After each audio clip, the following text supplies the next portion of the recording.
What's up mga ka-IT? Meron nga pala tayong printer dito, dinala ni client. Sabi niya ayaw mag-on yung printer niya. Ito nga pala ay Epson L120. Okay. So ang basic troubleshooting nito, kung ayaw may on, kahit nakasaksak naman siya, tatanggalin lang natin to. Ito. Usually kasi ganito ang mga sakit ng Epson L120. Ayan. Silaksak ko lang. Ayaw pa rin.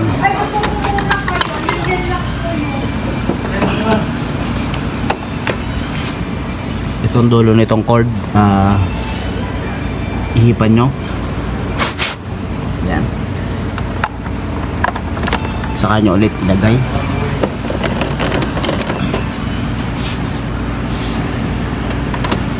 So ayun na, dalo lang ang basic troubleshooting ng ganitong mga klaseng Epson.